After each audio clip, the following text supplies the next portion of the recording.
Excusez-moi d'avance si je cligne beaucoup des yeux, comme vous le savez ça fait assez longtemps que j'ai pas mis mes lentilles, genre ça fait quand même quelques vidéos que je les ai pas mises, et donc mes yeux ont du mal à se réhabituer, genre cet œil là il arrive carrément pas à s'habituer, tu vois, celui-là ça va. C'est chaud, ça fait mal, mais bon ça va aller.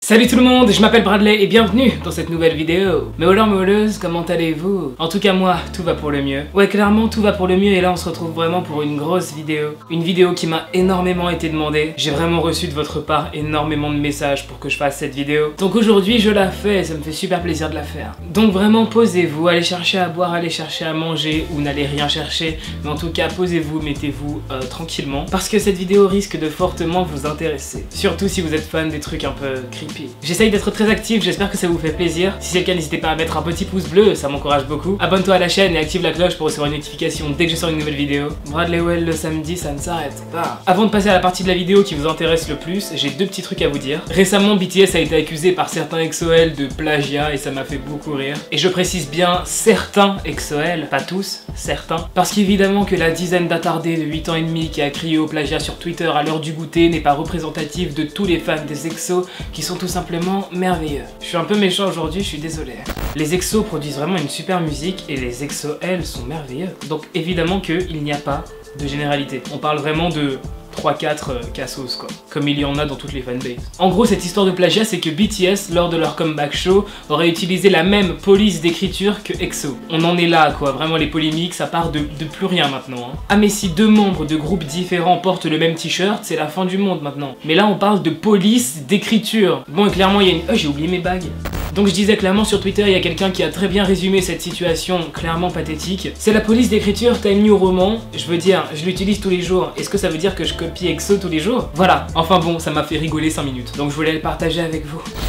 Bon et deuxième chose avant qu'on passe à la deuxième partie de la vidéo, je vous avais parlé du fait que Jimin avait été menacé de mort, je pense que vous vous souvenez, et je vous avais dit que quand l'agence en parlera ou quand il y aura une réponse ou quoi que ce soit, vous serez les premiers au courant, je vous en parlerai, etc. Bon il se trouve qu'il y a eu des réponses mais que je faisais d'autres vidéos, j'avais d'autres trucs en préparation, du coup j'ai pas spécialement eu le temps de vous en parler. En tout cas tout ça pour vous dire que Jimin lui-même a répondu à cette polémique et il a fait preuve d'une maturité vraiment impressionnante. Donc c'était lors d'une conférence de presse à Séoul pour la sortie de leur album. Il a dit avoir été surpris par ces menaces de mort, mais il s'est aussi rendu compte que les ARMY avaient l'air plus inquiets que lui. Il a fini par dire que le staff prenait vraiment soin des BTS et que les ARMY n'avaient pas à s'inquiéter. Voilà, avant de commencer la vidéo, c'est vraiment les deux petites choses que j'avais envie de vous dire. Ceci étant dit, on peut passer à la deuxième partie de la vidéo.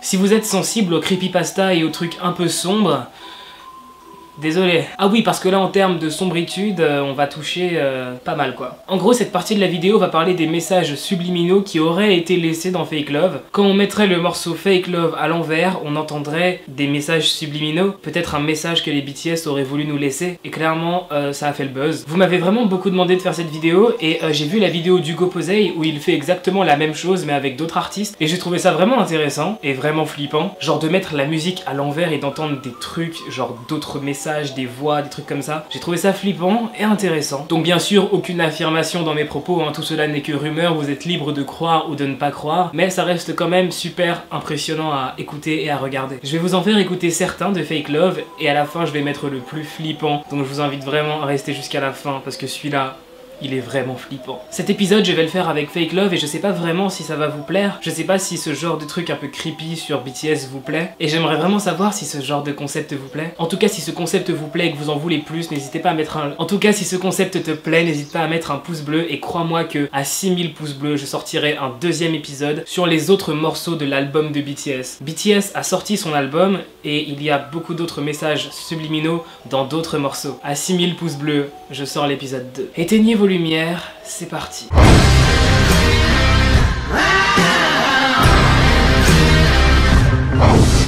BTS a fait son comeback avec le morceau Fake Love et justement lors du refrain que vous adorez, Fake Love.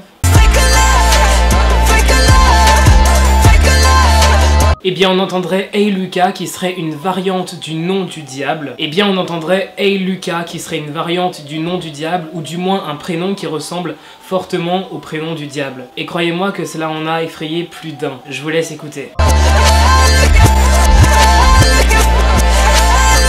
faisant des recherches pour cette vidéo, je suis tombé sur un mec qui flippait d'appeler son fils Lucas parce que genre il trouvait que Lucas ça se rapprochait trop du prénom du diable, donc qui est Lucifer, et il pensait qu'en appelant son fils Lucas, genre son fils il n'aurait pas de chance. Alors je connais beaucoup de gens dans mon entourage qui s'appellent Lucas, ce ne sont pas spécialement des gens malchanceux, et puis franchement Lucas je vois pas en quoi ça ressemble à Lucifer. Genre mis à part les 3 premières lettres, et encore bah c'est même pas la même prononciation, appelez vos enfants Lucas, y a pas de souci. Continuons avec Fake Love, voici l'extrait original.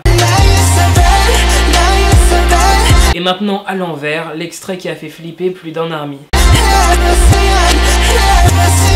Have mercy on us, littéralement ayez pitié de nous. J'ai reçu quelques messages d'Army assez effrayés d'avoir vu ça, d'avoir écouté ça, et on en reparlera plus tard, mais sachez juste qu'il y a beaucoup de chances que BTS n'ait pas fait exprès et que tout ceci ne soit que coïncidence. Ou alors c'est un message subliminal. J'aurais pas dû dire ça, je vais faire peur à des gens.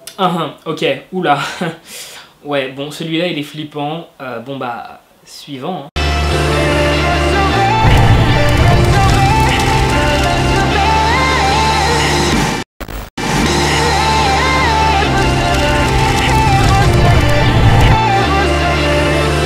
Help us please, qui signifie aidez-nous s'il vous plaît. Et à tous les gens bilinguistes qui vont être là, genre pourquoi tu traduis des trucs aussi évidents, tout le monde ne parle pas un parfait anglais, hein, on est français, voilà, on n'est pas tous bilingues, il y en a qui savent pas, voilà, donc je traduis, pour que tout le monde puisse comprendre. Bon, clairement pour celui-ci les réactions ont été un peu mitigées. Bon, entre ceux qui y croyaient à fond et ceux qui disaient que ouais bah on n'entend rien en fait, vous racontez n'importe quoi, voilà, il y avait beaucoup de réactions, c'était pas mal. Après, voilà, n'oubliez pas une notion, faut pas oublier un truc, nous ne sommes pas anglophones. Enfin, du moins, je pense que la plupart des gens qui regardent cette vidéo ne sont pas anglophones et ne sont pas spécialement bilingues, ce qui veut dire que notre oreille est habituée à entendre du français et à capter du français. Notre cerveau, il va plus comprendre le français et capter le français, donc nous, on aura forcément plus de mal à capter les nuances en anglais, surtout quand elles sont dites de cette manière, genre c'est compliqué à saisir quoi. Mais on peut quand même réussir à percevoir, je pense que vous avez réussi à bien entendre, et beaucoup d'anglais, beaucoup d'américains valident le truc et ont peur. Même si pour la plupart, encore une fois, ils sont très sceptiques et pensent que c'est totalement faux, ce qui est très probable aussi, hein, n'ayez pas peur, voilà, tout va bien.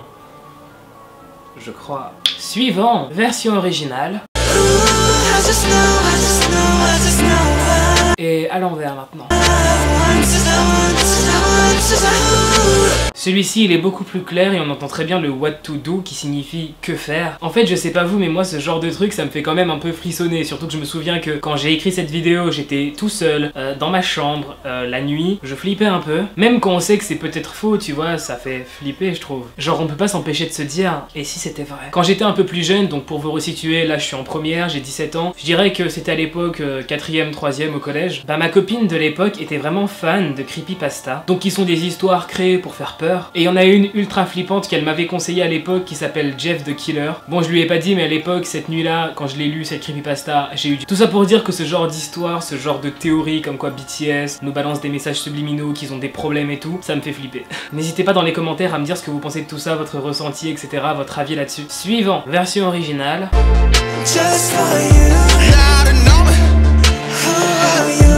Et maintenant à l'envers.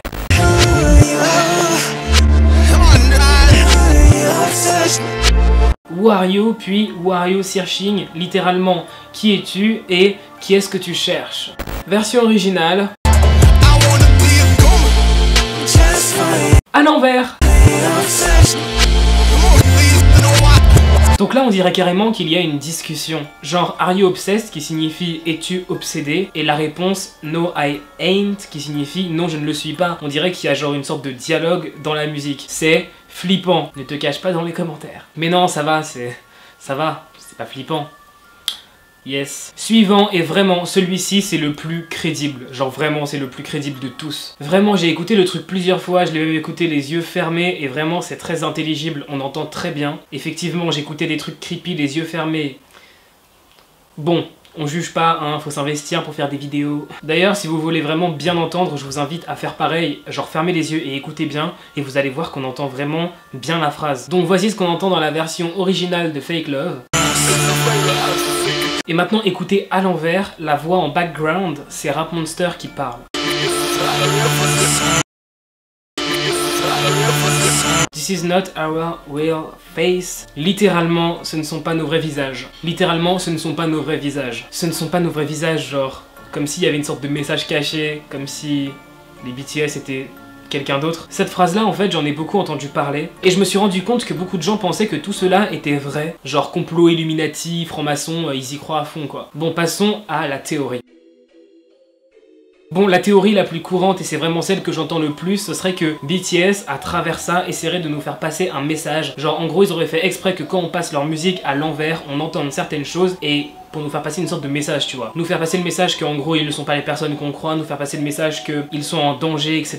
Pas mal de références aux besoins d'aide, notamment quand ils disent please help us, un truc comme ça. Fake love à l'envers, c'est vraiment flippant. Je pense qu'il faudrait vraiment analyser les autres sons de l'album. Donc si vous voulez que je le fasse, que j'analyse les autres sons de l'album, qu'on regarde tout ce qu'il y a de creepy dans les autres morceaux, à 6000 likes, je le fais, y a aucun souci, donc n'hésite pas à liker la vidéo. Comme ça on pourra analyser le reste et ce sera vraiment cool. Gardez quand même votre esprit critique, n'oubliez pas que dans certains morceaux, quand on les met à l'envers, on peut entendre des trucs qui font assez peur, mais ça veut pas forcément dire que c'est volontaire. Merci d'avoir regardé cette vidéo, vous êtes vraiment trop sympa. Je vous aime d'amour. Rejoins-moi sur Instagram, Snapchat, Twitter, je suis très actif, surtout sur Instagram. Abonne-toi à ma chaîne et surtout active la cloche. Dans les commentaires, donne-moi ton avis sur tout ça, vraiment. Je veux voir ton avis, je veux savoir ce que tu penses de tout ça. Je lis tous les commentaires. Merci d'être là pour moi, je vous aime énormément, vous êtes vraiment la meilleure communauté de tout YouTube. Mes wellers, mes welleuses, les meilleurs. Je vous aime énormément et on se dit à la prochaine pour une nouvelle vidéo.